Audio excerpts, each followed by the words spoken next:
Bonjour et bienvenue pour les dernières rencontres de l'année proposées par CreditSafe. Aujourd'hui, nous recevons Mazars et SciTrade pour vous parler de invoicing. Alors, l'invoicing, c'est un des nouveaux enjeux qui vont vraiment préoccuper les entreprises sur l'année 2022, parmi les autres d'ailleurs. C'est comment facturer de façon efficiente et surtout améliorer son DSO. Bien évidemment, alors pour participer à ce débat, nous allons sans plus tarder présenter, donc faire un tour de table des intervenants. Et puis ensuite, je rappellerai, ou je peux même rappeler dès à présent, en fait, que vous pouvez poser vos questions dans le Q&A. Et sachez que ce webinaire est enregistré. Donc n'hésitez pas et surtout soyez très actifs sur le chat ou le Q&A. Je poserai en direct les questions que vous souhaitez aux intervenants. Tout au long en fait de cette présentation.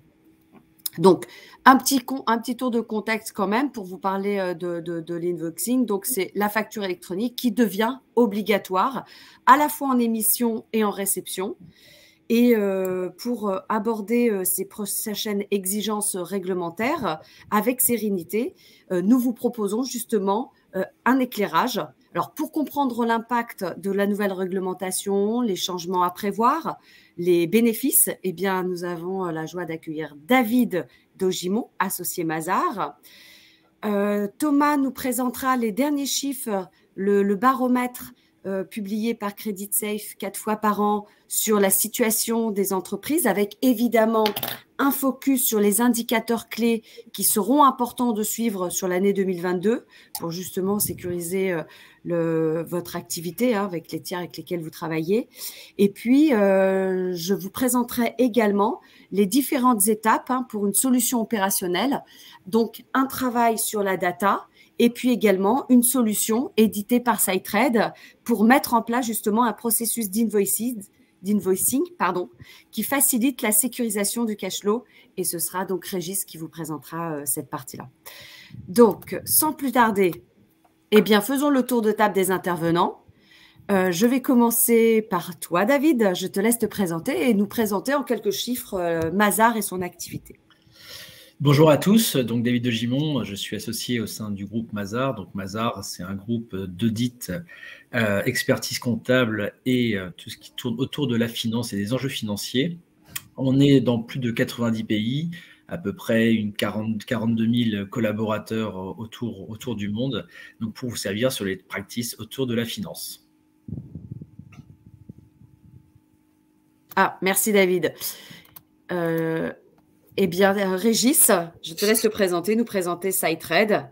Et puis un petit mot sur l'intelligence artificielle. Voilà. Donc SciTrade, on est ravis de faire ce webinaire pour vous motiver tous sur le e-invoicing et le cycle order to cash. SciTrade est éditeur d'une solution, d'une plateforme qui aide à accélérer et à sécuriser le cash flow dans le cycle order to cash. Donc on va parler aujourd'hui d'e-invoicing, on va parler aussi de réduction de sécurisation du cash à travers la réduction du DSO. Et pour ça, SciTrade s'appuie sur un data lake qui fait qu'on est capable de prédire les délais de paiement, de prédire quels sont les meilleurs comportements de paiement. Et on s'appuie sur notre intelligence artificielle qui s'appelle Amy. Et donc, on est très heureux de pouvoir vous parler de ce sujet aujourd'hui. Parfait, merci Régis. Et puis, bien Thomas, merci Thomas, je te laisse te présenter, nous présenter également l'activité de CreditSafe. Donc bonjour, Thomas Bond, donc analyste scoring au sein de CreditSafe, comme Diane qui travaille avec nous également. Donc CreditSafe, pour rappel, né en 97 donc en Norvège, avec une expansion assez rapide dans le monde. Aujourd'hui, on a 23 bureaux dans 16 pays sur 3 continents. On voit le développement sur la frise actuellement. Pour rappel, c'est plus de 365 millions d'entreprises qui sont suivies sous rapport chez nous. On a plus de 500 000 utilisateurs. Aujourd'hui, c'est principalement la donnée qui est notre cœur de métier, on le rappellera. Bien évidemment, cette donnée est mise en éclairage par des systèmes qui sont d'abord le scoring, bien évidemment, mais aussi des outils dédiés particulièrement au suivi des données de paiement. Plus d'1 500 000 entreprises, 37 milliards d'encours en France. Donc, par rapport à ça aussi, on offre des solutions de développement par rapport au PDL. Eh bien, merci Thomas. Oui, effectivement. Donc, voilà la couverture de Credit Safe. Credit Safe collecte des informations sur plus de 160 pays. Eh bien, sans plus tarder, on va déjà vous présenter en première partie donc le baromètre issu des données Credit Safe, puisque le métier de Credit Safe, c'est de collecter, d'agréger, c'est-à-dire donner naissance à des indicateurs des scores, et également de restituer au travers bien de notre vitrine, le site internet, les API, les connecteurs que nous avons d'ailleurs avec SiteTrade et des éditeurs sur le marché, et puis aussi l'échange de fichiers. Alors, je vois une question. Bonjour Georges, merci d'être présent et fidèle et surtout pour cette dernière de l'année. Eh bien, je transmettrai à David ta question très particulière. Voilà. Aucun problème. Il demande les coordonnées d'une personne. David, ce sera pour toi plus tard. Alors, Thomas, eh bien, sans plus attendre, quelle est la situation des entreprises aujourd'hui? Quelles sont les dernières tendances? Voilà. Merci Diane. Donc par rapport aux chiffres que je vais présenter maintenant, j'insiste tout de suite, ce sont les chiffres qui sont disponibles sur données financières des entreprises 2020 et 2021, donc les bilans qui ont été effectivement déposés. Ces bilans soit par voie légale, soit directement transmis à Credit Safe, puisqu'on agrège directement les bilans des entreprises qui le souhaitent. Ce que vous avez sous les yeux aujourd'hui, c'est un rappel aujourd'hui de ce qui figure un petit peu le crédit inter-entreprise, donc la somme des créances totales inscrites sur ces bilans. On est à un trilliard quand même, c'est assez élevé. 417 milliards de dettes fournisseurs et 602 milliards de cash en transit à l'heure actuelle. Donc on rejoint globalement la tendance qui est toujours à peu près signifiée entre 700 et 900 milliards de crédits inter-entreprises aujourd'hui en France. On voit immédiatement que l'enjeu se situe au niveau des créances, donc bien évidemment au niveau du DSO, bien évidemment la facturation apparaît plus que jamais comme un enjeu majeur pour les entreprises du point de vue de leur performance. Et je vais revenir dessus, ça a un impact particulièrement important, puisque les délais de paiement rentrent en figuration. Et pour rappel, aujourd'hui, en médiane, tout secteur confondu, on est à peu près à 17-18 jours de retard, d'accord, en médiane au niveau des entreprises, au niveau du retard. Donc sur les secteurs géographiques en France, pour rappel, ça paraît être un lieu commun puisque la majeure partie des sièges sociaux sont en Île-de-France. Ce qui est important de voir, c'est que je vous ai mis ici une ligne qui représente le cash détenu aujourd'hui dans les mêmes régions et on voit bien que la proportion de cash détenu par rapport aux créances, les dettes fournisseurs apparaissent un petit peu comme marginales, bien évidemment ce niveau est bas, ce qui veut dire que la récupération du cash est bien un enjeu et que le traitement de la facture ou le traitement de la créance après derrière demeure plus que jamais un enjeu majeur pour les entreprises. On verra très rapidement que à situation d'entreprise ne veut pas dire situation d'un territoire ou situation d'un secteur. J'entends par là que là, par exemple, vous avez un secteur comme l'industrie manufacturière ou comme le commerce qui draine énormément de cash effectivement et énormément de flux. Donc, c'est normal de le retrouver dans le top 3 avec les activités financières et d'assurance et avec les activités spécialisées scientifiques et techniques. Mais il faut se figurer que tous les secteurs ne sont pas égaux et toutes les entreprises ne sont pas égales par ailleurs entre elles en situation. Ce qui veut dire que vous avez des acteurs qui concentrent des montants excessivement importants de créances. Je pense notamment à des sociétés qui sont dans des activités particulièrement de siège ou des entités qui ont des activités principalement de trésorerie dans les grands groupes. Il faut se figurer que voilà, il y a des situations vraiment exceptionnelles. Maintenant, on voit que dans les secteurs qui drainent justement beaucoup de flux, le niveau de cash est plutôt bas par rapport aux enjeux que figurent premièrement les créances et ensuite les dettes fournisseurs de l'autre côté, bien évidemment, puisque c'est le pendant des créances. Par rapport à la situation des entreprises, donc 2020-2021, j'ai mis un focus d'évolution sur l'année pour rappeler que tout n'est pas noir et heureusement, on a une évolution favorable sur la solvabilité et l'indépendance financière. Donc l'assise des entreprises françaises a tendance à s'améliorer. On le voit aussi sur l'endettement global, 135, 145 jours, 144 en médiane globale. Médiane, ça veut dire qu'on a 50% au-dessus, 50% en dessous pour figurer la situation. Donc par rapport à ça, on est à 40% d'endettement sur le chiffre d'affaires. Malgré tout, on voit bien que sur la liquidité, les ratios de liquidité, donc sans disponibilité avec la liquidité générale et avec disponibilité pour la liquidité restreinte, c'est tel que c'est affiché chez nous. Et la trésorerie, donc là ici, on est bien sur fonds de roulement, moins le besoin en fonds de roulement. On est sur un nombre de jours exprimés qui est assez bas et des ratios de liquidité qui sont eux-mêmes bas, puisque normalement, pour avoir une situation saine, on devrait avoir une liquidité restreinte qui devrait affleurer le niveau de 1, voire être supérieur à 1 pour avoir une situation qui soit optimale. Je rappelle que les ratios de liquidité figurent l'actif à moins d'un an face au passif à moins d'un an, l'un sans disponibilité, l'autre avec disponibilité, donc avec le cash. Sur les délais, donc les délais ici, on voit qu'on a une baisse globalement par entreprise du délai client. Alors, on peut s'en réjouir, oui. Maintenant, j'assiste tout de suite, la situation par entreprise doit être regardée au cas par cas, bien évidemment. Il y a deux situations qui expliquent cela. La première, c'est qu'on a eu une tension, malgré tout, sur les chiffres d'affaires. On le voit, les marges, on le verra après, offrent une évolution un peu confortable. Mais malgré tout, la croissance du chiffre d'affaires, globalement, pour l'ensemble des entreprises en médiane, pour l'instant, ne donne pas clairement une embellie majeure telle qu'on pourrait s'y attendre. Par contre, au niveau du délai fournisseur, on a un maintien, ce qui donne en fait un BFR négatif, ce qui permet de voir, je reviens en arrière très rapidement, le chiffre sur la trésorerie qui s'est amélioré. Maintenant, cette amélioration, elle n'est pas confortable. Donc, ça veut dire que malgré tout, sur les enjeux du cash et sur la récupération du cash, même sur un crédit client qui peut paraître modéré, il ne faut pas le négliger parce que sur la trésorerie de l'entreprise, en entrée comme en sortie, aujourd'hui, à cause de la tension qui pèse sur ce facteur primordial, ça devient véritablement une urgence. Au niveau des comptes de résultats, donc justement pour montrer que le rapport de force entre la performance et la rentabilité n'a rien à voir. Bien souvent, quand on est abordé, on nous aborde immédiatement sur le chiffre d'affaires et sur le résultat net dégagé ou sur la CAF, le cash flow dégagé à la sortie. Il y a une amélioration, c'est clair et net. Ça, de toute façon, par rapport à 2020, on n'a pas eu de situation dramatiquement compliquée sur les marges dégagées par les entreprises françaises, contrairement à ce qu'on peut croire. Le problème de l'entreprise française, c'est un problème de performance. Et dans cette performance est inclus le DSO et donc est inclus les problématiques de facturation, bien évidemment. Donc, derrière, quelles sont les choses qu'on peut effectivement faire pour pouvoir agir rapidement sur la performance et donc sur les ratios que j'ai montrés, principalement liés à la liquidité, aux rotations, donc au DSO, au DPO traditionnel et par rapport à la trésorerie, ce sont les flux simplement où une entreprise peut agir très rapidement, à commencer par les créances et les dettes fournisseurs, les dettes courantes aussi, dont font partie les dettes fiscales et sociales, peut-être agir aussi sur les autres dettes, dont les dettes qui sont parfois des dettes qui appartiennent au groupe, des dettes de part de groupe, les stocks, bien évidemment, derrière. Donc, quels sont les acteurs qui peuvent vous accompagner?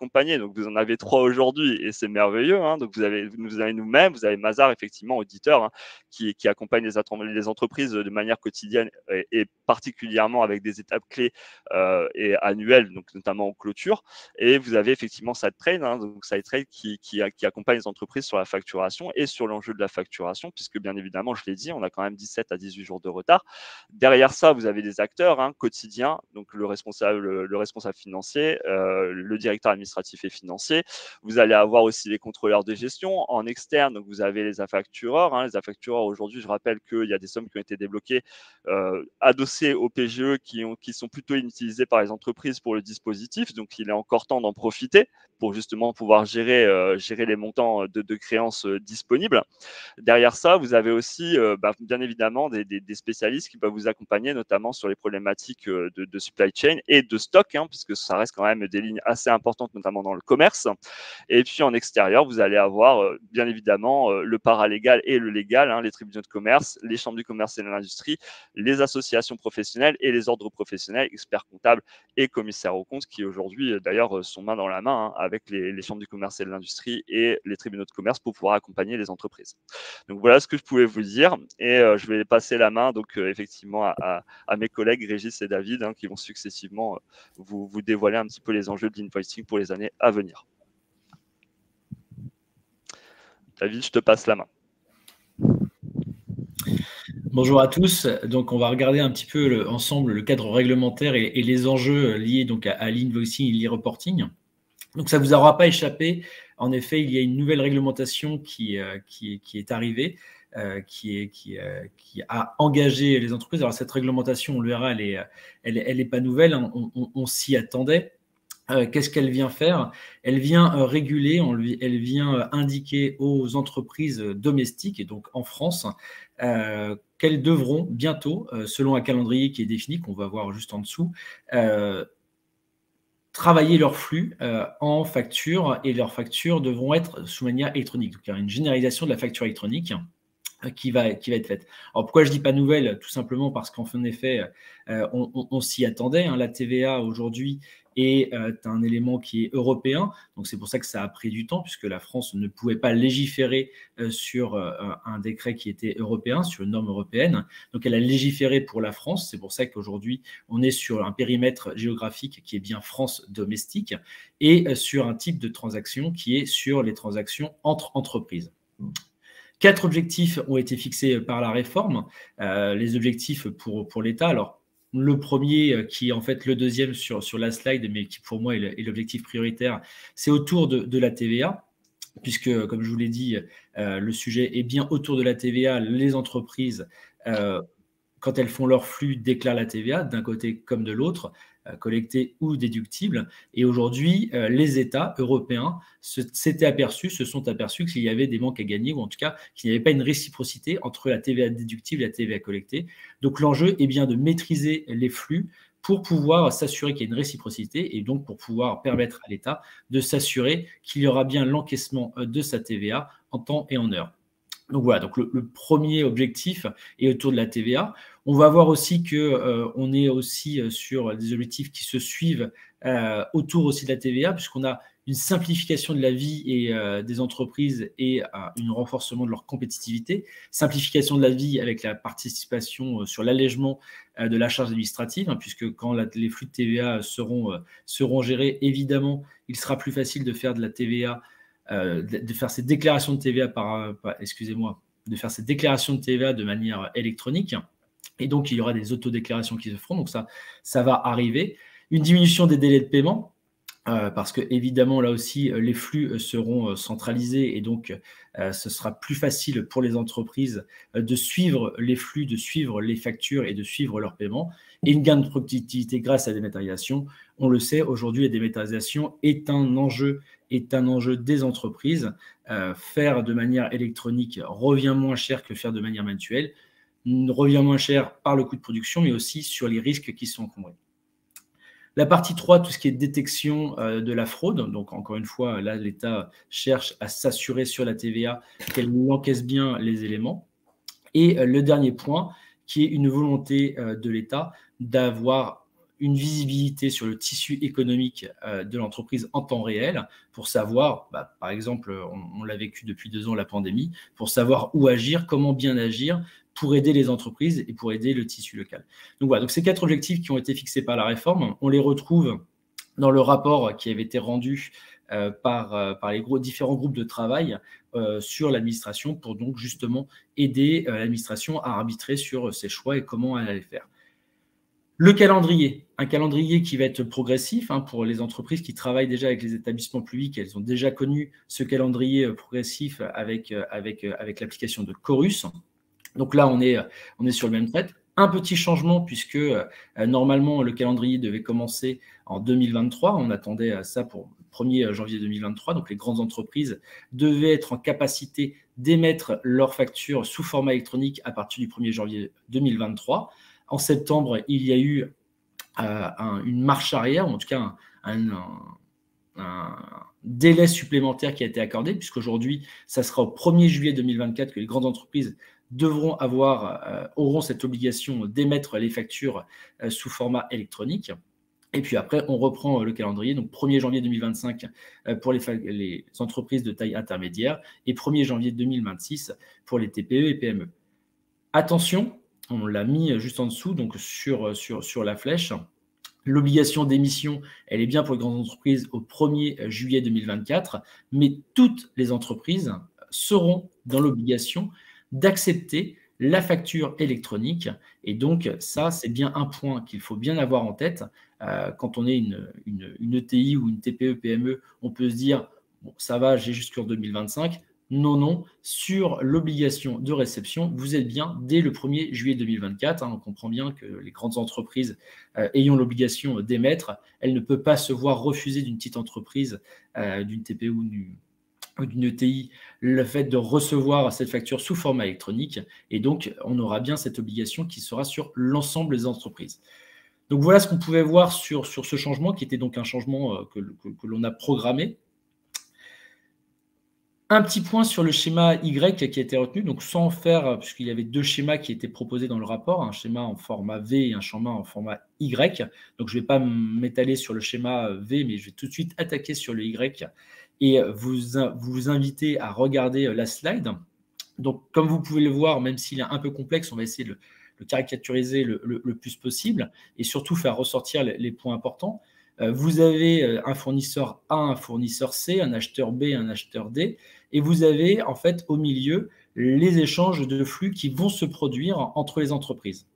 Donc vous voyez qu'un fournisseur A qui aujourd'hui va émettre une facture pourra passer, et là dans ce cas-là passe, par une plateforme qui sera une plateforme partenaire de l'administration. Et c'est là où on a le schéma Y, puisqu'au départ, il y avait une grande question sur ces plateformes partenaires. Et donc, ces plateformes partenaires qui vont être accréditées pendant 3 ans pourront recevoir les flux du fournisseur A pour après les transmettre à la plateforme de l'acheteur B et donc les transférer à l'acheteur B. Donc ça, c'est bien le flux de la facture que l'on aura. Et donc, vous vous apercevez que le fournisseur A ne peut plus adresser directement à l'acheteur B sa facture.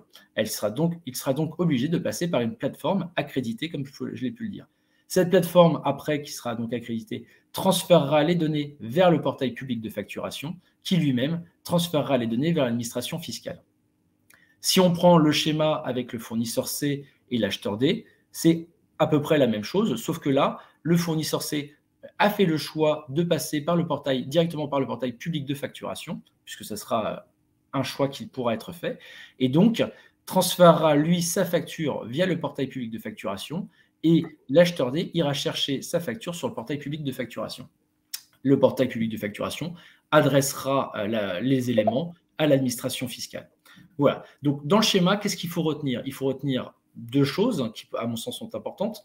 1, que vous avez des plateformes qui seront des plateformes partenaires qui pourront aider les fournisseurs et les acheteurs à transférer, ou en tout cas dans leur flux, dans les échanges de flux. Et vous aurez une plateforme, un portail public de facturation. Donc 2 personnes qui seront au milieu de ces flux. Ça, c'est le premier élément qui est important. Et le second, c'est bien que s'il y a ces 2 personnes qui sont au milieu, donc c'est bien dire quand on fait un fournisseur ne peut plus adresser directement sa facture au client. Donc ça, c'est des points qui sont... Oui, Yann? Oui, j'ai une petite question, mais je sais pas, je pense que je vais te la poser tout de suite parce qu'elle vient d'arriver dans le chat. Justement, est-ce que ce dispositif va réduire l'économie souterraine? C'est censé, c'est l'objectif. C'est l'objectif premier, comme on a pu le voir sur l'objectif de la réforme. On le voit d'ailleurs avec les autres États qui sont déjà passés, notamment par exemple l'Italie.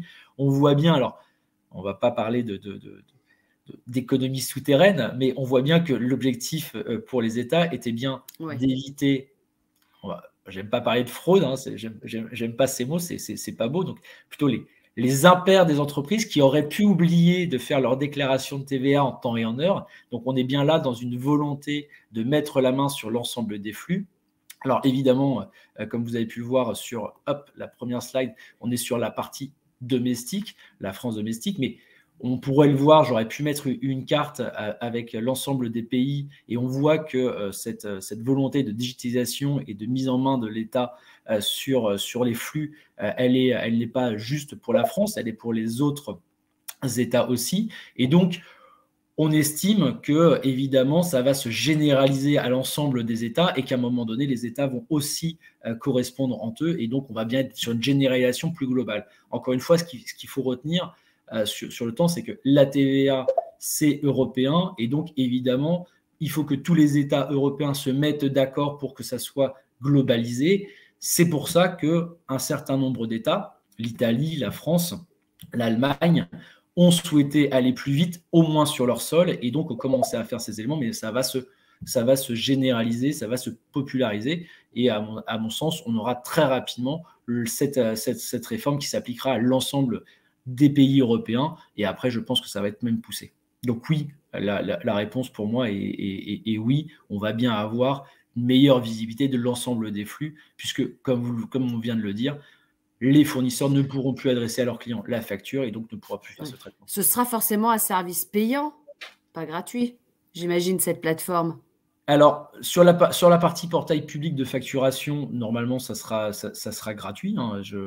Après, il y aura sûrement des fonctionnalités, mais attention, on est bien sur un portail public qui va faire, alors je ne vais pas dire le minimum, mais qui va faire ce que lui l'intéresse. Donc, c'est la réception des flux, donc pour pouvoir transmettre ces flux, puisqu'on sera plutôt dans un « je viens déposer sur le portail mes éléments et l'acheteur vient chercher ces éléments ».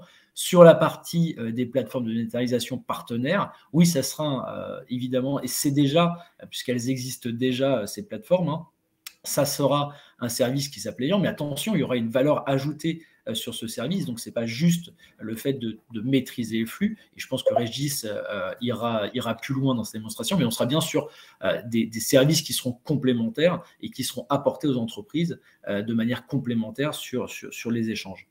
D'accord.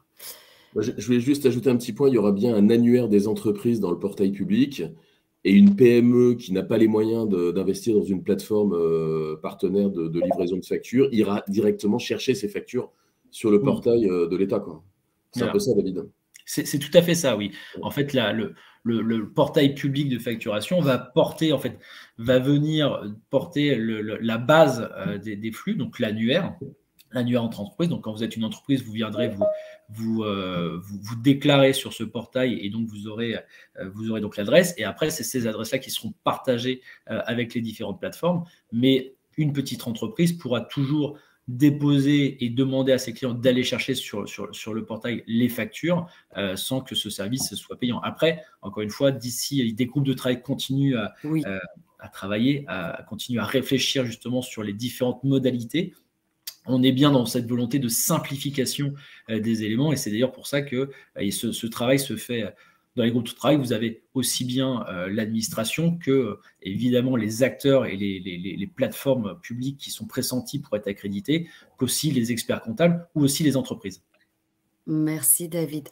Alors je vois aussi, il y a Clarisse qui pose une question, mais je pense que peut-être on pourra la poser plus tard parce qu'effectivement, les plateformes partenaires pourront-elles récolter des données liées à la facturation? Alors, c'est-à-dire que là, souvent, dans ce genre de plateforme, j'imagine c'est plutôt l'inverse. On pousse des informations pour faciliter l'enregistrement des factures, l'échange de factures et donc pour l'État, la collecte de la TVA et le paiement de cette TVA.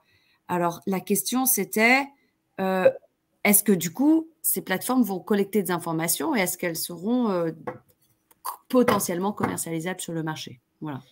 Alors, collecter des informations commercialisables, ça, il faudra demander aux plateformes. Voilà. Je pense qu'évidemment, les données restent votre propriété et on ne peut pas les commercialiser sans vous en parler, hein, évidemment. Oui, il y aura bien une collecte des données. Hein. Les plateformes aujourd'hui qui existent, on le voit bien, vont au-delà, mais Régis en parlera beaucoup mieux que moi, mais vont au-delà de la simple collecte des informations. Il y a aussi des tableaux de bord qui sont donnés, il y a aussi des analyses qui sont données, il y a aussi du benchmarking qui est possible avec d'autres entreprises, hein, sans donner les éléments des entreprises. Mais comme vient de le dire par exemple Thomas, on sait qu'en Ile-de-France, on sait sectoriser, on sait faire par rapport aux régions. Donc évidemment, cette donnée-là, elle a une valeur d'information. Donc, il y aura tous ces éléments-là qui seront faits, mais on les voit déjà. D'ailleurs, on le voit déjà, c'est des enjeux qui demeurent. Je fais ma petite transition moi-même. C'est parfait. C'est des enjeux qui demeurent, puisque je vous ai mis, et je trouvais que c'était intéressant. Alors, excusez-moi, c'est un petit peu petit pour ceux qui… je vois Régis qui se rapproche de l'écran, et moi, je pourrais chausser mes lunettes. Excusez-moi, c'est un peu petit, donc je vais juste donner les éléments. Pourquoi j'ai sorti un premier tableau qui est de 2018, puisqu'on voit déjà que sur les votants, dans les entreprises, la réduction des délais de paiement, la traçabilité des données et la simplification des contrôles est déjà les 3 premiers enjeux qu'on avait en 2018. Donc, on est bien dans cette continuation, dans cette logique. Les gens avaient appréhendé ce changement. Ils n'avaient pas forcément appréhendé le changement réglementaire, ou du moins l'obligation réglementaire, mais on voit bien, et la pandémie, malheureusement, nous a fait faire un bond. Donc, heureusement, ça nous a fait faire un bond. Malheureusement, c'est à cause de la pandémie. Mais on a bien vu qu'aujourd'hui, avoir la donnée, la traiter et essayer d'avoir de moins en moins de papier, mais de plus en plus de flux électroniques, avait son importance pour pouvoir s'assurer de la traçabilité et pour pouvoir éviter les fraudes. Donc, ces éléments-là, les entreprises les avaient déjà organisés. C'était déjà des enjeux pour les entreprises. On voit d'ailleurs dans Future Finance sur 2020 que ces enjeux-là, les principaux objectifs de la performance de la fonction finance étaient déjà là, hein. Fiabilisation, réduction des coûts, maîtrise, excellence des processus. Donc, on était bien dans ces enjeux qui étaient de maîtriser non seulement sa data, mais maîtriser sa data tout au fil des processus.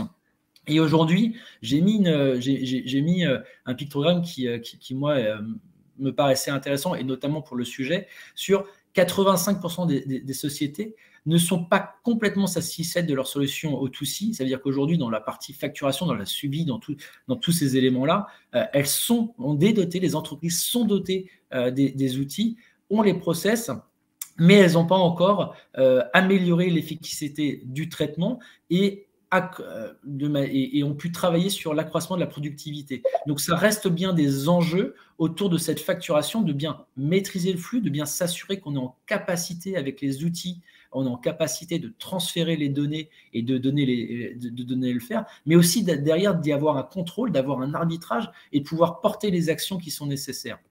Donc, autour de ces enjeux qui demeurent, comment on s'y prépare ? Bon, on s'y prépare assez simplement, les entreprises s'y préparent assez simplement, mais il faut le faire, c'est des actions, c'est toujours bête, on a de temps en temps l'impression d'ouvrir des portes, ou en tout cas de défoncer des portes qui sont déjà ouvertes. Mais on reste bien sur des choses assez pragmatiques, hein, on le voit, comme on peut dire, nous, en retour d'expérience aujourd'hui, quand j'accompagne les entreprises dans leur transformation digitale, la première chose, c'est je leur dis, on va faire un diag, on va faire un état des lieux, pas parce que j'ai envie de faire cet état des lieux, de faire ce diagnostic, parce que les entreprises généralement disent, mais on se connaît, on n'a pas besoin de ce point-là. Bah non, en fait, bien se connaître, c'est pas aller se benchmarker avec d'autres entreprises et aller regarder, c'est vraiment connaître son ADN, connaître ses processus et s'assurer que tout est fluide et qu'on a bien sécurisé ses flux. Et donc ça, c'est vraiment important de prendre ce temps, de faire son diagnostic, de faire sa cartographie des processus et des systèmes d'information pour voir quelles sont les interopérabilités entre les différents systèmes. Pour les informaticiens, qui est maître, qui est esclave, qui donne les informations, notamment dans la mise à jour des référentiels. C'est très important, s'assurer qu'on a un référentiel qui est fiabilisé, qui est sûr, que ce soit le référentiel client ou fournisseur. C'est important parce que si on n'a pas ces éléments-là, évidemment, on ne peut pas venir documenter sa piste d'audit, on ne peut pas mettre des indicateurs et des KPI clés, et on ne peut pas les suivre dans le temps, puisqu'un indicateur n'est intéressant que si on le suit dans le temps. Je pense que ce n'est pas Thomas qui va me contredire. Si on fait un indicateur une année N et puis que le lendemain, l'année d'après, on change les indicateurs, bah, vous n'aurez jamais le suivi et puis vous ne pourrez jamais en tirer un certain nombre de conclusions. Donc tous ces éléments-là, tous ces plans d'action, toutes ces réflexions autour de c'est quoi mon processus ? Est-ce qu'aujourd'hui je le maîtrise de A jusqu'à Z ? Est-ce que je le maîtrise via des outils ou est-ce que je le maîtrise via des contrôles que je mets moi parce que j'ai des processus, etc., etc. C'est vraiment des éléments qui sont importants. Et tout ça va nous permettre d'avoir une belle visibilité et d'automatiser un certain nombre de traitements, puisqu'il faut remettre les personnes, et je pense que là, tout le monde partagera, surtout les collaborateurs, il faut remettre nos collaborateurs, les collaborateurs des entreprises sur de la valeur ajoutée, limiter au maximum le fait qu'ils interviennent sur des sur des actions à non-valeur ajoutée et donc réduire les opérations manuelles qui n'ont pas de valeur ajoutée, qui sont des fois trop récurrentes et comme elles sont récurrentes et sans valeur ajoutée, peuvent amener les personnes à faire des erreurs. Donc quand on automatise les traitements, on gagne en efficience, on replace l'humain au cœur de son métier, au cœur de sa valeur ajoutée, mais on gagne aussi en niveau de contrôle. Merci David. Oui, ce qui fait une belle transition d'ailleurs, parce que quand tu parles de fiabilisation des données, bah, c'est précisément ce sur quoi CreditSafe est force de proposition aujourd'hui et surtout depuis 2020 hein, dans cette période de crise, c'est donner plus de visibilité sur les référentiels. Mais en même temps, évidemment, c'est de pouvoir les fiabiliser. Alors, comment on le fait ? Eh bien, c'est simple. On propose aux clients, hein, qu'ils soient clients d'ailleurs ou même prospects, de réaliser un diagnostic de leur référentiel, que ce soit des référentiels clients ou des référentiels fournisseurs, avec 3 grandes étapes, dont la première, c'est la fiabilisation des référentiels. Évidemment, on va regarder si la structure de la base, on va normaliser, on va structurer ces référentiels et on va les enrichir, les mettre à jour, tout simplement, dédoublonner. Voilà, des termes très techniques qui s'inscrivent dans un processus de production. C'est une étape 1, mais c'est une étape très importante, comme tu viens de le souligner, David, parce que sans données fiables, eh bien, c'est compliqué de pouvoir optimiser, on va dire, les processus de digitalisation, notamment des factures. Deuxième étape, l'analyse. Donc, l'analyse, eh bien, pourquoi? Parce que CreditSafe, comme on l'a expliqué, notre deuxième métier, c'est d'agréger des indicateurs et des scores. Et ici, on voit bien qu'on a une certaine quantité d'informations, des informations financières ou extra-financières, hein, des signaux qui permettent justement d'anticiper un risque avec un tiers avec lesquels on travaille. Alors, les premiers sont les scores de défaillance. Vous avez également le score d'exposition, qui est le score que CreditSafe a créé pour donner plus de visibilité sur l'impact de la crise sur les secteurs d'activité des tiers avec lesquels vous travaillez. Et également, d'ailleurs, il est construit selon deux métriques. Le deuxième étant de mesurer la capacité de rebond des entreprises. Donc, pour ce faire, on a isolé en fait 4 ratios de solvabilité: l'endettement, la performance, les liquidités et la balance. Voilà. Vous avez également les retards de paiement, qui est le débit en terme, qui est exprimé en nombre de jours de retard au-delà de la date d'échéance, la limite de crédit, les litiges commerciaux, les privilèges. Il faut savoir que CreditSafe met plus de 200 000 entreprises sous suivi privilège, et les procédures collectives. Tout un tas d'informations qui permet, encore une fois, de pouvoir sécuriser son référentiel et de pouvoir travailler sereinement. Alors, en fait, ce diagnostic, il se présente sous une forme d'un PDF, un état des lieux de la base, où vous avez comme ça tout un tas d'informations que je vous ai d'ailleurs, là, c'est bon, l'analyse, on va dire, du score, que j'ai répertorié dans une synthèse pour gagner un petit peu de temps, parce que je vois que nous avons dépassé un petit peu.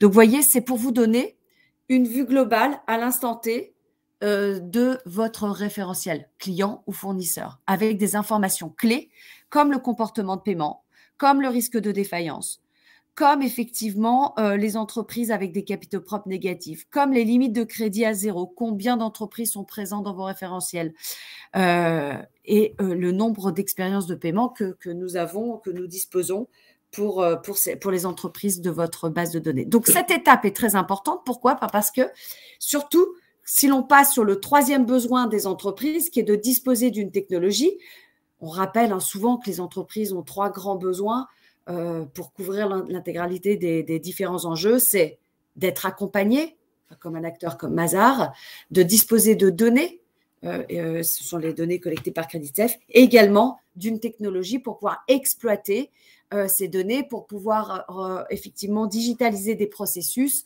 et, encore une fois, être beaucoup plus efficace et productif. Donc, je te laisse la parole, Régis, puisque c'est ta partie sur… voilà. Merci Diane. Donc, puisque le thème, c'était bien comment être efficient dans la facturation via le e-invoicing et accélérer le cash flow, donc réduire le DSO. En fait, là, on est vraiment en route. Pour nous, le e-invoicing, c'est un peu comme le passage à l'an 2000 ou le passage à l'euro. C'est quand même un changement majeur dans les entreprises. Évidemment, beaucoup ont accéléré leur projet de dématérialisation des factures.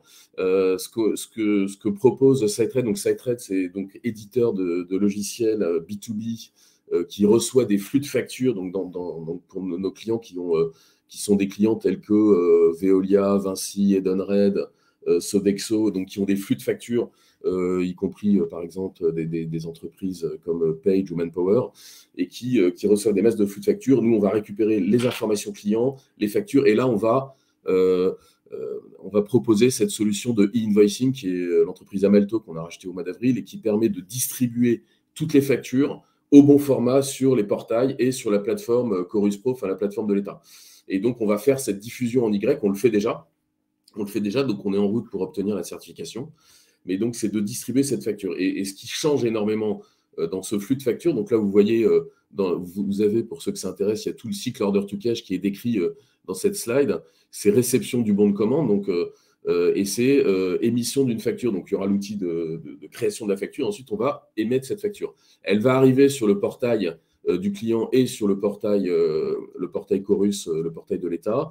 Et donc, c'est là que le client, donc ça va rentrer dans le système Procure to Pay ou le système achat du client, et on va récupérer des flux d'informations en retour. On va attacher à la facture le bon de livraison, la timesheet, enfin, les éléments qui justifient la facture, et on va récupérer des informations sur où est-ce qu'on en est dans le workflow d'approbation de la facture. Donc la facture, elle sera validée, elle sera signée, elle sera réputée inaliénable, ce qui valide la qualité notamment de la fiabilisation des données pour la récupération de la TVA, mais on récupérera des flux retours sur où est-ce qu'on en est dans le workflow d'approbation de la facture chez le client. Donc, est-ce qu'elle est dans le workflow? Est-ce qu'on est en bon à payer? Est-ce qu'il y a un litige? Est-ce qu'il y a un contentieux? Est-ce que la facture est validée tout simplement? Et ces informations sont très importantes et on est au cœur du débat d'aujourd'hui. C'est comment améliorer le DSO, puisqu'on ne va plus attendre qu'il y ait un litige, on ne va plus attendre les 30 jours, le délai de paiement plus 30 jours après pour s'apercevoir qu'il y a un litige et le client ne nous a rien dit. On saura tout de suite s'il y a un litige. Et donc, dans cette plateforme SiteTrade, on aura des informations qui viendront en temps réel grâce au invoicing. On le fait déjà, par exemple, dans la communauté du pétrole, puisque finalement, c'est la prolongation de l'EDI, avec des acteurs qui se connaissent entre eux, qui se renvoient des flux d'informations en permanence. Dès qu'on a un litige, on le sait et on peut le gérer. Et la grande force de ce invoicing, c'est évidemment d'accélérer la collection du cash, puisque dans le cycle order to cash, une fois qu'on a émis la facture, il faut réduire le DSO. Donc, c'est à la fois un enjeu cash qu'on valorise au taux de rendement du capital, donc très important. C'est un enjeu de productivité des équipes. Et puis, c'est un enjeu de relation client. Donc, ça fluidifie et ça améliore la discussion avec le client sur les factures et les enjeux de facturation. Et donc, la plateforme SiteTrade permet d'accélérer la collection du cash en utilisant deux choses que j'ai dit au tout début, c'est qu'on va benchmarker le poste client en disant si vous êtes bien ou moins bien par rapport au reste du marché dans la récupération des factures. Si vous êtes payé à 65 jours et que vos clients payent en général à 55 jours, il y a peut-être 10 jours à récupérer en délai contractuel et en jour d'excès. Donc, c'est la première chose, c'est accélérer réduire le DSO, c'est augmenter la productivité des équipes et c'est améliorer la relation client. Derrière, on aura évidemment le lettrage, puisque un des enjeux, c'est réduire les litiges, et c'est lettrer, c'est faire le rapprochement, ce qu'on appelle cash app en anglais.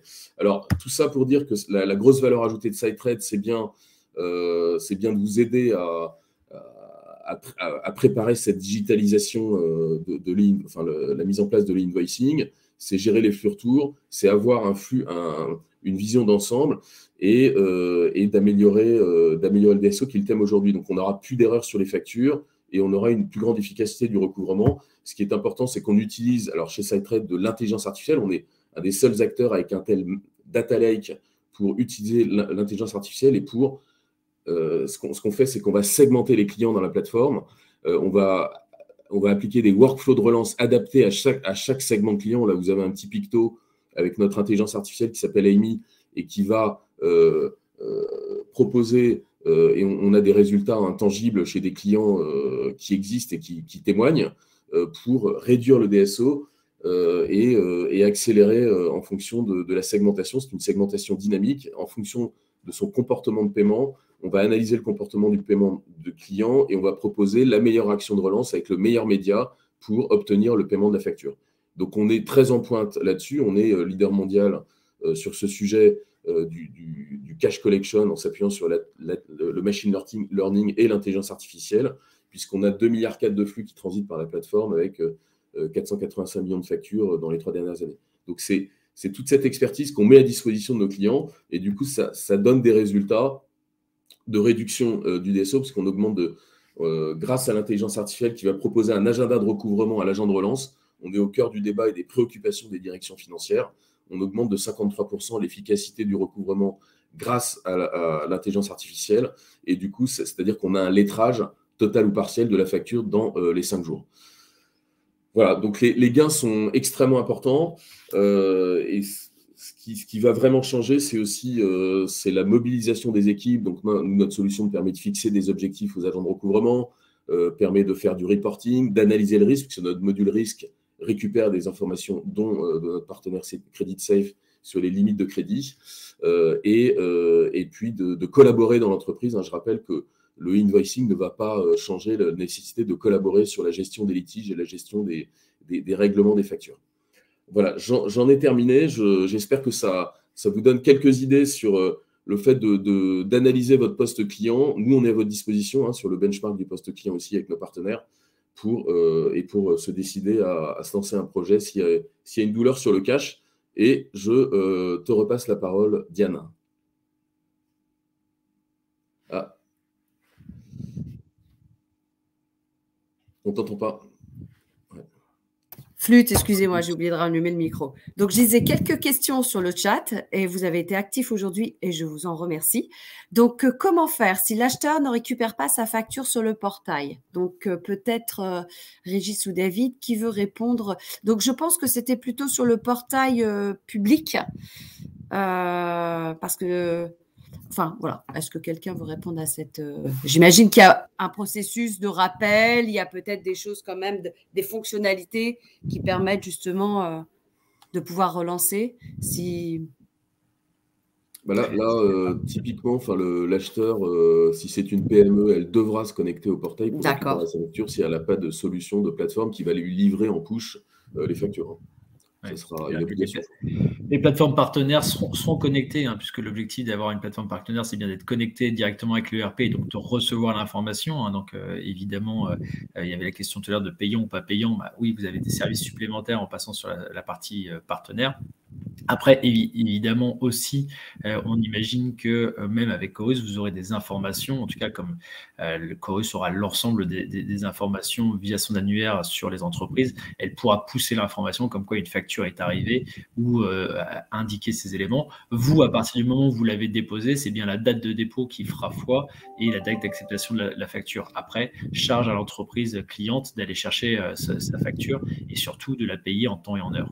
D'accord. Après, j'aimerais glisser un commentaire quand même pour rappeler que la majorité des entreprises sur le territoire sont des TPE-PME, donc avec des moyens technologiques et humains limités, et qu'aujourd'hui, une grosse majorité des litiges qu'on a sur les créances et donc sur les factures sont liés justement à des problématiques de gestion, tout simplement. Donc, il ne faut pas oublier non plus que le facteur humain est non négligeable dans le fait de devoir recouvrir une créance qui serait en retard de règlement, justement.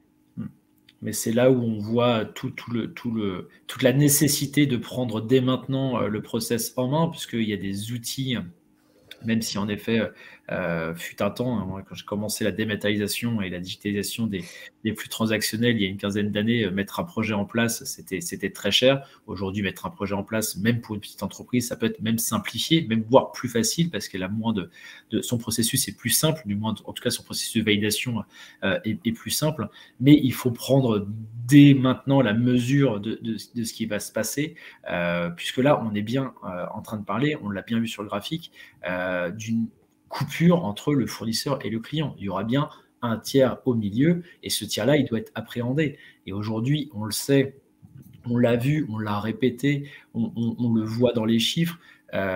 Malheureusement, des entreprises qui ne payent pas en temps et en heure ou qui ne peuvent pas traiter leurs factures en temps et en heure, des fois, c'est juste parce qu'elles sont pas forcément mal outillées, mais le processus n'est pas forcément bien connu ou n'est pas bien appréhendé, et donc ils n'ont pas les moyens de faire l'exercice convenablement. Et c'est là où on peut les accompagner, il faut les accompagner, et il faut bien prendre en main ce sujet dès maintenant, parce que ça fait une transition dans l'outil, mais ça fait aussi des changements de comportement au niveau humain qui sont pas négligeables.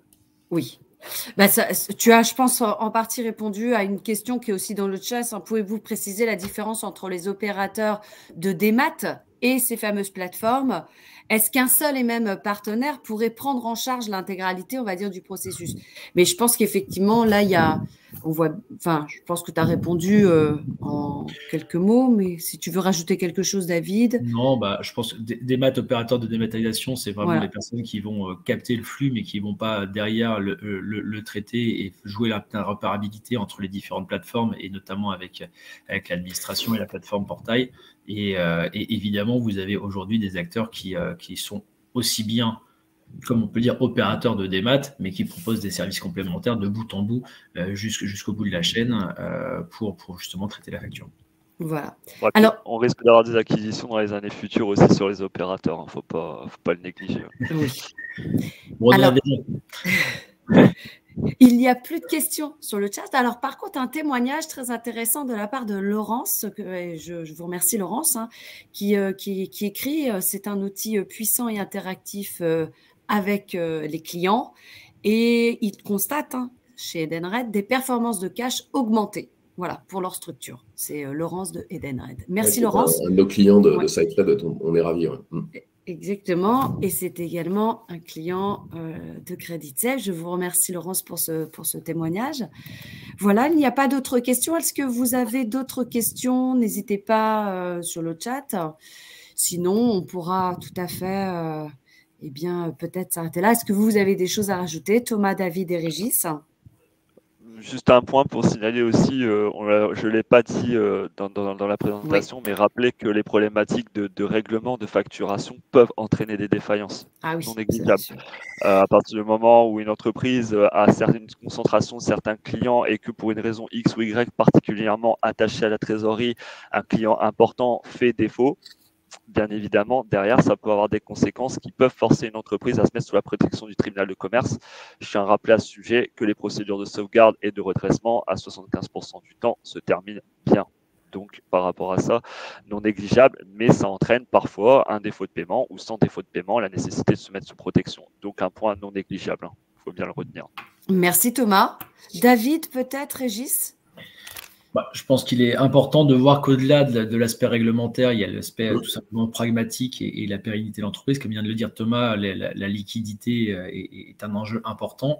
Et on voit que le réglementaire vient apporter une couche supplémentaire, mais qui est déjà appréhendée par l'entreprise, puisque l'entreprise a besoin d'être actif sur sa data, a besoin d'avoir de la visibilité sur ses données, notamment sur les parties des délais de paiement, parce qu'au-delà de mettre en défaut et en pérennité, en mauvaise posture ses fournisseurs, et on l'a vu pendant la pandémie, des entreprises qui sont venues aider leurs fournisseurs, parce que des fournisseurs, c'est un peu comme tout, quand vous avez un bon artisan, un bon fournisseur qui vient travailler, vous ne voulez pas le perdre, et donc il faut s'assurer de le conserver.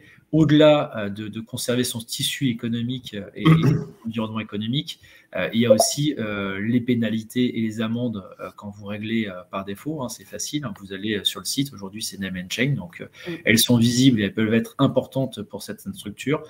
Et évidemment, au-delà de mettre la main sur le flux de la TVA, l'administration aura évidemment aussi le flux de la facture et du paiement. Et donc, il sera facile pour l'administration et pour les organes de contrôle de faire tout simplement date de réception, date de paiement, délai, et de voir si le délai a été dépassé ou pas. Et donc, après, de pouvoir arbitrer sur amende et pénalité.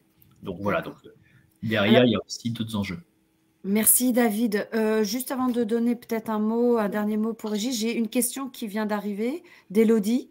Le process présenté ne concernera donc que les relations entre entreprises françaises ou alors quand même revient... Ouais. Vas-y. Non. Merci David Doge. Est-ce que c'est que franco-français ou ce sera Non, ça sera les entreprises. On a parlé de la partie entreprise française parce qu'on est sur le flux et on était sur le e-factoring, e-invoicing. Sur le e-reporting, on aura d'autres échanges qui seront, d'autres données qui seront transférées. Donc, juste revenir, mais je pense que les slides seront, de toute façon, sinon vous aurez le replay. Sur la slide, on le voyait bien en haut à gauche, l'ensemble du périmètre avec les entreprises françaises françaises, des entreprises étrangères, et quand est-ce que le invoicing ou le e-reporting venait de travailler. Aujourd'hui, je le répète, pourquoi on parle des entreprises domestiques assujetties à la TVA? Tout simplement parce que la France ne peut légiférer que sur son territoire et non pas sur l'ensemble des échanges européens. Mais ça va très rapidement s'y mettre. On le voit déjà avec l'Allemagne, avec la facture X, ou avec l'Italie, vous avez déjà ces échanges-là. Donc voilà, ça va grossir à mon sens. Et donc, commençons à prévoir l'étape d'après. Un petit commentaire pour dire que les pays qui sont en avance sur le sujet sont les pays au nord de l'Europe et les pays baltes, et ce sont ceux qui ont le moins de problèmes sur les délais de paiement entre entreprises. Donc voilà, sine qua non. Voilà, moi je vais juste ajouter le fait qu'il faudra bien que chaque entreprise regarde son processeur d'order to cash. Alors évidemment, je parle pour ma paroisse, et notamment sur la qualité de la facturation, la qualité de la collection, la qualité du lettrage, la qualité de la gestion des litiges et de la relation client. Donc tout ça sort un peu de la direction financière, mais c'est quand même un sujet maintenant auquel il faut s'atteler à bras-le-corps en regardant bien le retour sur investissement des différentes solutions que vous allez mettre en place. Oui, et d'ailleurs, on a une dernière question peut-être avant de nous quitter, vu que tout le monde a fait son petit tour de table. Combien estimez-vous le nombre d'entreprises en France qui subissent les impayés, non pas dus aux oublis et autres facteurs, mais bien à des problématiques de défaut de paiement et subissent vraiment un impayé, voilà, qui subissent vraiment un impayé dû à des problématiques de défaut de paiement? La problématique, c'est qu'à l'heure actuelle, les défauts de paiement détectés d'un point de vue légal sont très bas, beaucoup trop bas, Oui. en raison de l'ensemble des dispositifs qui ont été mis en œuvre. Donc, pour le moment, c'est particulièrement de point de vue des litiges entre entreprises. Nous, on référence les contentieux, mais le référencement des contentieux est un sujet aussi très sensible. Après, forcément, les agences de recouvrement à leur niveau, d'un point de vue amiable, d'un point de vue judiciaire, ont aussi des chiffres, mais qui sont parcellaires à leur niveau. Donc, il est assez compliqué de référencer globalement le nombre d'entreprises qui sont en litige, clairement, sur une portion minimale ou large de leur facture, parce que justement, on n'a pas de visibilité à l'heure actuelle sur des chiffres un peu plus récents, quoi. Eh bien, écoutez, je pense qu'il n'y a plus de questions.